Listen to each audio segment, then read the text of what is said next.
नमस्कार मित्रांनो. आज मी तुमच्या समोर एक भन्नाट पुस्तक घेऊन आलेलं. पण ते पुस्तक वाचून किंवा त्या पुस्तकाचं नाव ऐकून तुमच्या पायाखालची जमीन मात्र सरकणार असं मला वाटतंय. कारण की कसं आहे, आपण भारतीय लोक खूप भोळे आहोत. कुणीही कुठली गोष्ट सांगितली तर आपण चटकन विश्वास ठेवतो. आणि आज जे पुस्तक मी आणलेलं आहे, ते पुस्तक तुमच्या विश्वासाचा घात करणार आहेत, इतकं मला मात्र मात्र माहिती आहे. आणि ते पुस्तक आहे महाभारत एक सुडाचा प्रवास. आता महाभारतामध्ये आपण द्रोण, भीष्म किंवा अर्जुन अशी काही आपण जी पात्र नेहमीच एका साचेबंद चौकटीमध्ये ठेवलेले असतात, ती चौकट तोडण्याचं काम हे पुस्तक मात्र करेल. आणि हे पुस्तक लिहिलेलं आहे दाजी पणशीकरांनी.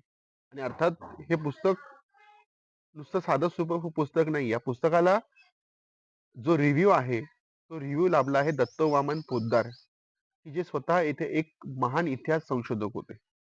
आणि मला असं वाटतं की हे पुस्तक जर वाचलं तर तुम्हाला महाभारतातील जे द्वंद्व आहे ते द्वंद्व कळेल.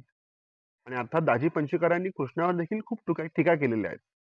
म्हणजे कृष्णाला आपण एकंदरीत एका दैवाच्या चौकटीत बांधलेला असतो, पण कृष्णाच्या देखील खूप खाचा खळग्या असतात. आणि दाजी पणशीकरांनी त्या खाच खळग्या अतिशय सुंदर पद्धतीने मांडलेल्या आहेत. आणि जर तुम्ही हे पुस्तक वाचण्याचा प्रयत्न केला, महाभारत एक सुराचा प्रवास, तर तुम्हाला या सगळ्या गोष्टी अतिशय जाणीवपूर्वक कळतील.